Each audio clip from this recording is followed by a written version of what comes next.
सूरज ने ईशा को हॉस्टल से निकालकर मंदिर में सभी रीति रिवाजों के साथ शादी की और घर ले आया। दाई माँ और सभी घरवालों के होश उड़ गए, क्योंकि दाई माँ तो कभी सपने में भी नहीं सोच सकती थी कि सूरज ईशा को अपनी मर्जी से शादी करके लाएगा। बिंदिया के सपने चूर चूर हो गए और गुलाब सिंह का प्लान फिर फेल हो गया। तो दोस्तों, क्या ये नई शुरुआत सूरज और ईशा की जिंदगी में खुशियां लाएगी, या ताई जी की नफरत और गुलाब सिंह की साजिशें नया तूफान खड़ी करेंगी?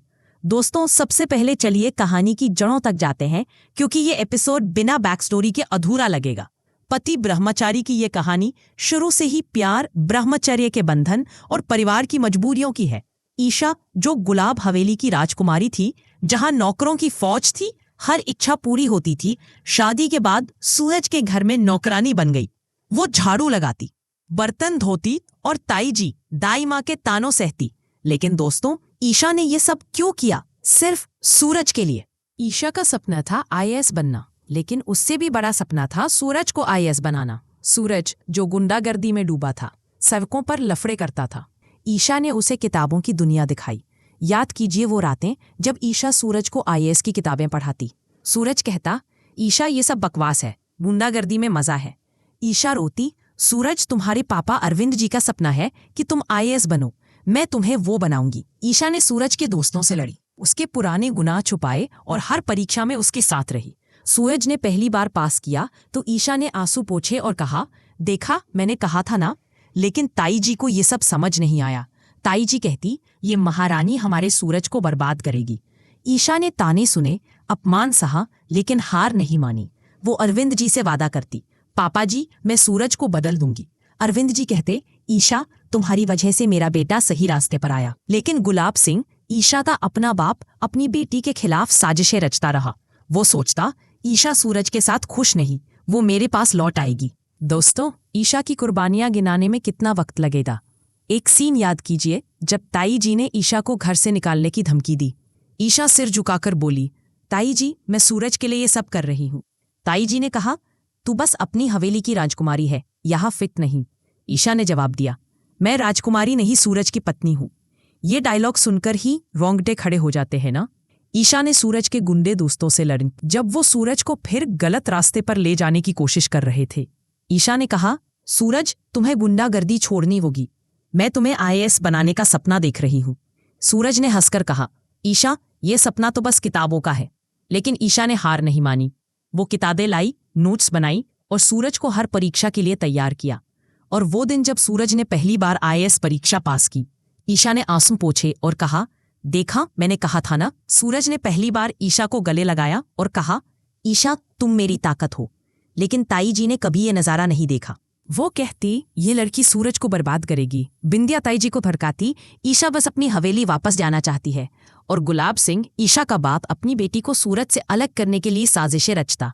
वो सोचता, ईशा सूरज के साथ खुश नहीं, वो मेरे पास लौट आएगी।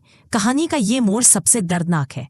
सूरज, जो ईशा को रोज नफरत सहते देख नहीं सकता, उसके लिए डिवोर्स पेपर्स पर साइन कर देता है। वो सोचता है ईशा को आजादी मिले, वो अपनी जिंदगी जिए। ईशा टूट जाती है। उसे लगता था कि सूरज उसके हर मुश्किल में साथ खड़ा रहेगा। वो अकेले रोती है और कहती है, सूरज, मैंने तुम्हारे लिए सब कुछ किया और तुमने मुझे छोड़ दिया। डिवोर्स होते ही बिंदिया खुशी से झूम उठती है। वो ताई जी से कहती है, अब सूरज मेरा है। ईशा रुकावट थी, वो चली गई। बिंदिया, जो सूरज को पाने की साजिश रच रही है, सोचती है मेरा सपना पूरा होने वाला है। लेकिन दोस्तों, बिंदिया को क्या पता कि सूरज का दिल ईशा के लिए धड़क रहा है। बिंदिया ताई जी को भड़काती, ताई जी, सूरज अब भी ईशा को याद करता है, हमें कुछ करना होगा। ताई जी कहती, ये महारानी हमारे सूरज को जाल में फंसाएगी। मैं सूरज और तेरी शादी करूंगी। अब चलिए ईशा के हॉस्टल जाने को डिटेल में देखते हैं। ईशा अरविंद जी के कहने पर आराध्या गर्ल्स हॉस्टल चली जाती है। सूरज को पहले ही पता था कि हॉस्टल का माहौल बुरा है। आए दिन आवारे लड़के लड़कियों को छेड़ते हैं। सूरज सोचता, ईशा को वहां मत जाने देना चाहिए। लेकिन वो ईशा को रोकता किस हक से? ईशा, जो सूरज की जिंदगी में सिर्फ मेहमान की हैसियत से रह रही थी, अपना नाता तोड़कर हॉस्टल चली जाती है। वो कहती है, सूरज, मैं अपनी जिंदगी खुद जीऊंगी। सूरज चुप रहता है, लेकिन उसका दिल चीख रहा होता है। हॉस्टल में ईशा के साथ दर्दनाक हादसा होता है। गुंडे रैगिंग करते हैं। ईशा अपनी इज्जत बचाकर भागती है। सूरज उसे इस हालत में देखकर दंग रह जाता है। उसकी आंखें भर आती हैं। वो खुद को कसूरवार ठहराता। मैंने ईशा को तन्हा छोड़ दिया। गुलाब सिंह को खुश करने के लिए मैंने अपना प्यार दांव पर लगा दिया। सूरज ठान लेता है, अब ईशा को हॉस्टल में नहीं रहने दूंगा। गुलाब सिंह जाए भाड़ में। दोस्तों, सूरज चुप नहीं बैठता। वो ईशा के हॉस्टल जाता है, भेष बदलकर मोची बनकर बूंदों से उसकी रक्षा करता है। जब गुंडे ईशा को परेशान करते हैं, सूरज उन्हें धमकाता, ईशा को छुआ तो मर जाओगे। ईशा उसे पहचान लेती है और कहती, सूरज तुम्हारा प्यार सच्चा है। सूरज भावुक हो जाता है। सूरज को एहसास हो जाता है कि वो ईशा से दिल से मोहब्बत करता है। गुलाब सिंह और ताई जी की साजिशें देखकर वो ठान लेता है ईशा को अपना बनाना होगा। वो कानूनी तौर पर डिवोर्स हो चुका है, लेकिन सूरज मंदिर जाता है और सभी रीति रिवाजों के साथ ईशा से शादी कर लेता है। मंदिर ने सूरज ईशा को मंगलसूत्र पहनाता है और कहता, ईशा अब तुम हमेशा की मेरी हो। ईशा आंसू पोंछती है, सूरज तुमने मुझे दोबारा जन्म दिया। अब चलिए मंदिर शादी को और डिटेल में देखते हैं। सूरज ईशा को हॉस्टल से निकालना है। ईशा कहती, सूरज हम डिवोर्स हो चुके हैं। सूरज कहता, ईशा कानून ने अलग किया लेकिन मेरा दिल नहीं। आज से हम फिर से शादी करेंगे। मंदिर में पंडित जी मंत्र पढ़ते हैं। सूरज फेरे लेता है और ईशा को सिंदूर भरता है। ईशा कहती, सूरज ये प्यार हमेशा रहेगा। ये सीन इतना इमोशनल है कि आपकी आंखें भी नम हो जाएंगी।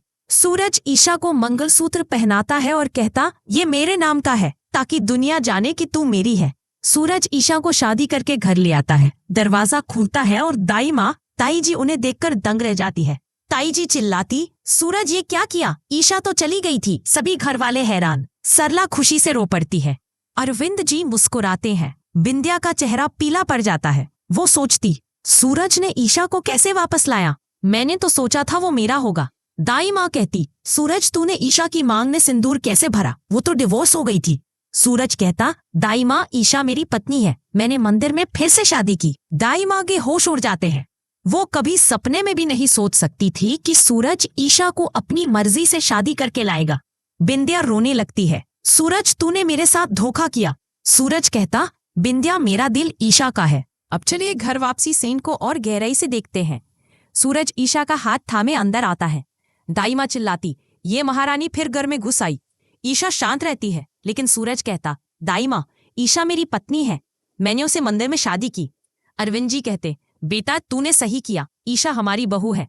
सरला ईशा को गले लगाती है, बेटी तू वापस आ गई। बिंदिया गुस्से में कहती, सूरज तूने मुझे ठुकरा दिया। सूरज कहता, बिंदिया मेरा दिल ईशा का है। ये सीन इतना तनावपूर्ण है कि सांस रुक जाती है। दाई माँ सोचती, सूरज ने ईशा को कैसे मांग में सिंदूर भरा? वो तो डिवोर्स हो गई थी।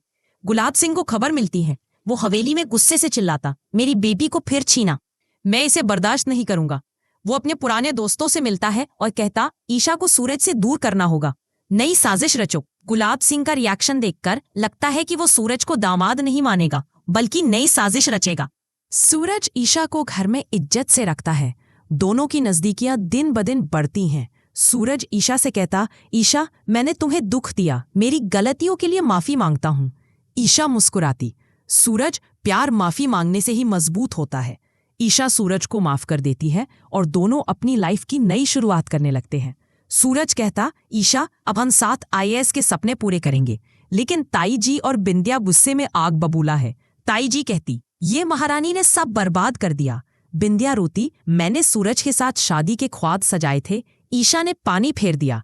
दोनों मिलकर नई साजिश रचती है। एक रात सूरज ईशा से कहता, ईशा मैंने गुलाब सिंह को खुश करने के लिए तुम्हें छोड़ा था, लेकिन अब मैं तुम्हारा साथ कभी नहीं छोड़ूंगा। ईशा कहती, सूरज मैंने तुम्हें माफ कर दिया, अब हम साथ नई जिंदगी शुरू करेंगे। सूरज ईशा को गले लगाता है, ईशा तुम मेरी जान हो। यह सीन इतना रोमांटिक है कि दिल पिघल जाता है। लेकिन ताई जी चुपके से ये सब देख लेती है और गुस्से में कहती, ईशा ने सूरज को अपना बना लिया, अब इसे घर से निकालना होगा। बिंदिया ताई जी से कहती, ताई जी सूरज को वापस लाएं। गुलाब सिंह हवेली में अकेला बैठा सोचता, मैंने अपनी बेटी को खो दिया, सूरज को सबक सिखाऊंगा। वो गुंडों को बुलाता, ईशा को डराओ ताकि वो मेरे पास लौट आए। दोस्तों, सूरज का ईशा को शादी करके घर लाना कहानी में नया अध्याय खोल गया। सूरज और ईशा की नई शुरुआत देखने लायक है, लेकिन ताई जी की नफरत और गुलाब सिंह की साजिशें नया तूफान लाएंगी। लेकिन क्या ताई जी को ईशा के साथ प्यार और अपनापन दिखाना चाहिए? अपनी राय हमें कमेंट में जरूर बताएं। अब आप बताइए अगले एपिसोड में नया ट्विस्ट क्या हो। आपको ये जोड़ी कैसी लगी? कमेंट में राय बताइए। वीडियो पसंद आया तो लाइक, शेयर और चैनल सब्सक्राइब करें। बेल आइकन दबाइए।